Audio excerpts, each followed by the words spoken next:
What's going on, everyone? It's Jackson here. Welcome back to Daily Endeavours for the 14th of November. As always, timecodes will be in the description.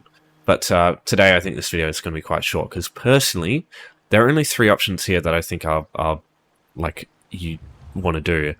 These two here, you know, if you do enjoy the content, sure, just do it, but they are going to be slower, they're going to require more effort, they're going to require you to either interact with people or do, like, difficult bosses. You know, difficult depending on the person, but for the most part, these ones here, you can do them on your own. You can just, like, you can basically just snooze while you do them. There's, like, not really any difficulty involved. Just, yeah, I just prefer these. And, yeah, it's just going to be quicker. For the same amount of seals, just, yeah, I don't think you should even bother with these ones unless you actually really enjoy the content and you just want to do it. So, I'll start with ultimates. So, obviously, you can just cast your ultimate, like, go kill some stuff, get another ultimate and do that. But I'll go through some options you can use if you just want to do this straight away and just not worry about it, because you can just kind of do this instantly as soon as you log in if you have certain ultimates. So what you're looking for are ultimates with a cast time. There's a couple of other ones that are like a bit of an exception, but I'll just go through these first because these are the ones that theoretically everyone has access to. So Dawnbreaker and Endure the ultimate Lacerate. These are great because with cast times, if you cast your ultimate and then immediately block, it still counts the Endeavor, but it cancels your ultimate not using any ultimate cost. So you can just do this over and over as many times as you need for the Endeavor, even when it's a weekly Endeavor. Like if you have to do like 20 ultimates, you can just do it super quick using that method. It's great. Now, there are some class-based ones that you can get, because these take some doing to get, right? You need to be either level 50 Endure, which is quite a task, or, sorry, I just had to do some, or you have to be level 10 in Fighter's Guild, which can also take a lot of work.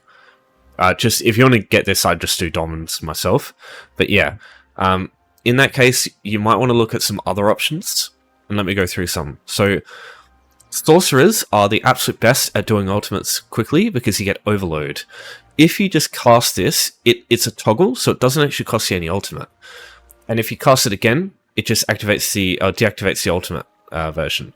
So if you just spam the R key with Sorcerers using this skill, it doesn't cost you any ultimate, and you can just spam ultimates over and over. Just the only thing is, it's a little bit loud. Same with the other ultimate I'm about to talk about. So maybe do this out of like a area where people are chilling, because it's quite obnoxious to deal with. The other really great option is if you have a Warden with Animal Companions, Feral Guardian. It's got a cast time, just like Dawnbreaker, but the cast time is 2.5 seconds as opposed to 0.4, which is way longer, so you have much more margin for error before the actual ultimate goes out. So you can basically just, as long as you block, you know, today, basically, you'll be able to get this one as well, which is great. So they're my two favorites. You've also got, for Nightblades, you've got Soul Harvest. That requires a target though, so yeah, it can be a bit annoying. Better one is Soul Shred, because it's a little bit longer as a cast time and doesn't need a target, so that one's pretty good. You've also got Templars with Adric Spear, Radial Sweep. It's 0.3 seconds though, so really not a lot of margin for error. Other than that though, I don't think any other classes have one. So just Nightblade, Sorcerer, Templar, and Warden. And yeah, Warden and Sorcerer are great. So, in my opinion, you should create a Sorcerer or a Warden. Just level them up to like 10 or 15 until you get Storm Calling up to 12. Or Animal Commanders up to 12. Obviously, you can use subclassing too if you want. And just use that. And it's just, yeah, really easy. Now, if you end up using Ultimate and you don't have any Ultimate left, what I would advise you do is go to a house with a target dummy and just light attack it. Because in this game, light attacking slowly builds ultimate.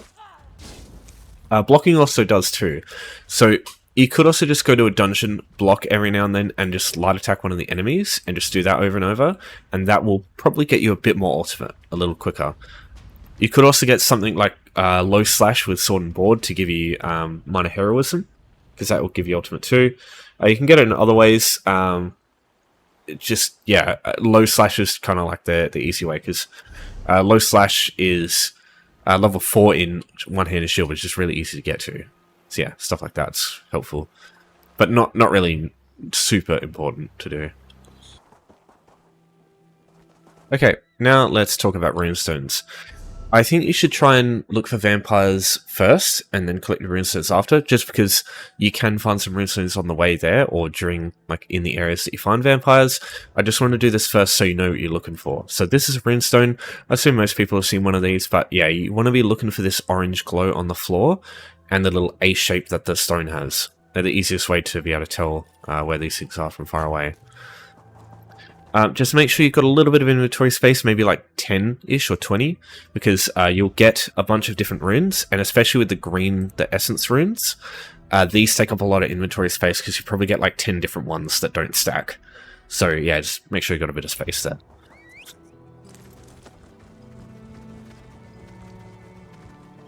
There's another one. So yeah, the good thing is with runestones, unlike some of the other nodes in this game, all runestones look exactly the same, so you know what you're looking for every single time. Now what I'll do is I will link, I'll let you take a picture of this here. Just let me clear this up a bit.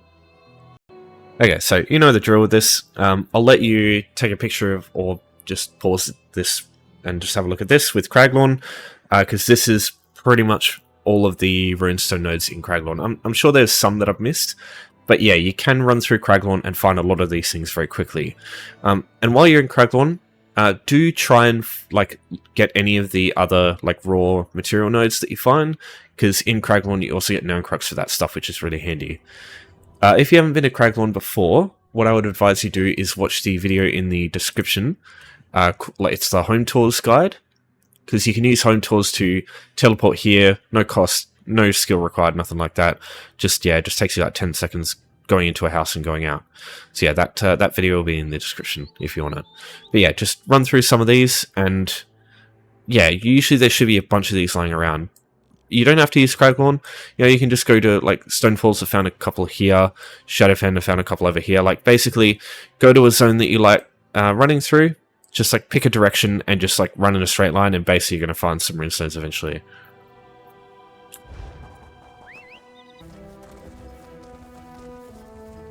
Another one there. So if you want the add-on that gives this this effect here, the shows you the nodes and keeps tabs on them, this is HarvestMap, it's called. So every node that you find, it will save it and like sort of lodge it there for you for future use. And for this exact reason here, so I can just go through Craglorn whenever I want and just try and find some of these there and make it easy. So HarvestMap, that will also be in the description if you want to download it. It just be warned, you won't have any nodes straight away. There's like a data thing that you can run, and it gives you the data that other people have found. But I personally haven't made it work myself. Like the last time I used it, it just completely removed all the stuff that I found. But if you don't have any yet, you might as well try it, because you know you got nothing to lose. So yeah, I think it's like just a file in the add-on folder when you get it. It's just like a thing you can enable or run or whatever. Yeah, give that a try if you can. Also, if you get into a zone which has like a lot of grass and you want to remove that a little bit so you can see the orange on the floor a little bit better, just go to Settings, Video, and turn Grass off. So that way it clears a lot of the clutter in the way, and so you can just maybe see the orange tint on the floor a little bit quicker.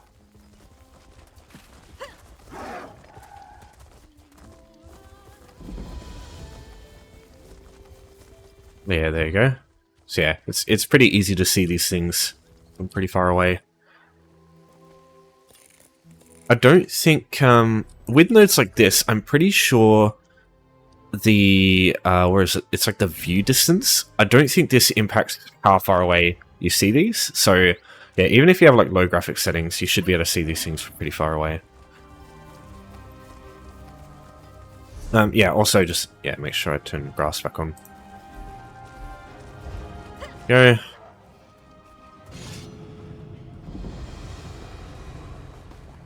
Okay, last one. So let's go find some vampires. Blood Fiends and regular vampires both count for this. So this is a Blood Fiend, so these also are things that count. So yeah, you'll find regular vampires and you'll also find Blood Fiends. Alright, so there's a few places that work, and I'm just going to run through them now. most of these places are probably going to be pretty busy because there's ones that people like to use more than others. So Rivenspire has a couple of good places. Mora's Hope over here has Blood Fiends and the Montclair enemies, which some of them are vampires, some of them are not. But all of the enemies in Mora's Hope are vampires of some kind. So you've got Blood Fiends here, and then you've also got like Montclair, like humanoid vampires. Well, like I don't know I don't know how to explain it. It's like the more civilized ones over here. So these guys also count because if you look, they are actually vampires. You can see the blood red eyes. So the other places in Rivenspire that you want to look at, in Crestshade, there are lots of Blood Fiends here, and just east of Camp Tamrith, there's also a small group of vampires over here. Now, oh god, oh, god damn it! Don't you hate it when you like breathe in dust or some shit? All right, so this area, I find it's very hit and miss. Sometimes you just can come through here and there's just... Because people tend to use Crestshade and Mora's Hope more. But if like 1 or 2 people come through here, there's just nothing left. Because there's so few enemies here. This is also another option. Now, again, Home Tours is going to be really pretty handy for you here. Because there's a house here that gets you this waystone, which is close to Mora's Hope. And using that waystone, you can travel over here. And travel straight up here to Crestshade and to Camp Tamrith. And get access to everything relatively quickly in Rivenspire.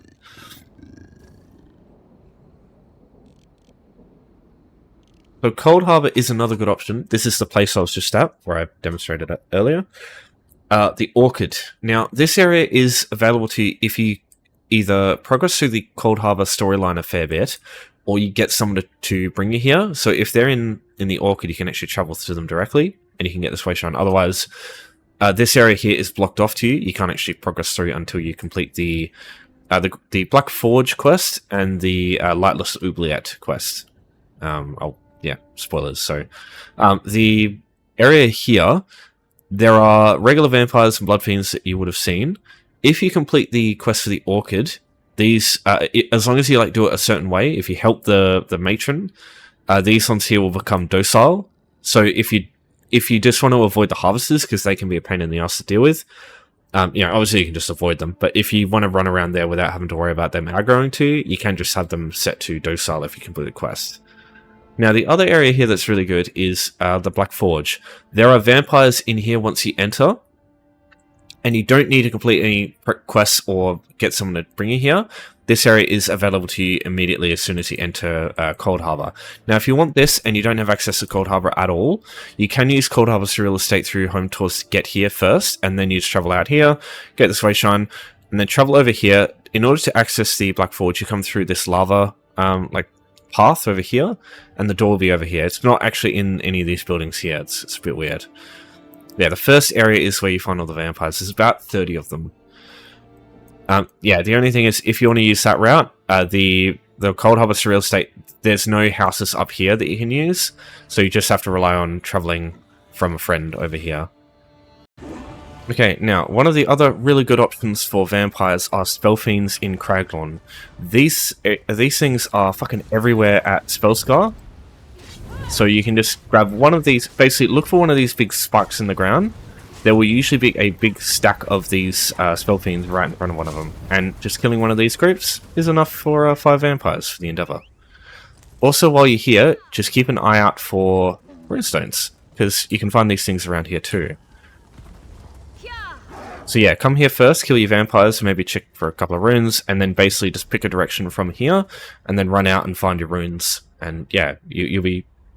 And, you know, you might use an ultimate here to kill some of those, or just, yeah, just use the Schrodinger's ultimate thing that I showed you, where you cast it, but you also don't cast it. So again, Home Tours, your best friend. So either Domus Frascus or... Oh, sorry, not Domus Frascus. Go Eleanor Private Arena or Hackfield's High Hall through Home Tours and just travel over here and get one of these Rayshons here. And then you'll find these things are just all fucking around this thing. There's hundreds of these things all over the place in Spellscar. Anywhere we see one of these like colourful spikes here, there's the blue ones here, there's the red ones, and then there's like the sort of purple ones. So yeah, there's the red ones there. So they all have lots of spell fiends in them. The regular groups of enemies also have some, but there's usually just like 3 or 2. So yeah, it'll just take you a little bit longer doing that, but it's still great as an option. Alright, yeah, that'll do. Look, these 2 options are so much more work. Yeah, like I said, I just avoid them like the plague. Alright, any questions, as always, just give me a holler, or if you have any other good options for vampires you want to add, or, yeah, stuff of your own, just let me know. But thanks everyone for watching, thanks for your support as always.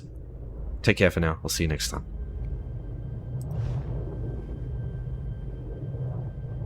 It's Lorge.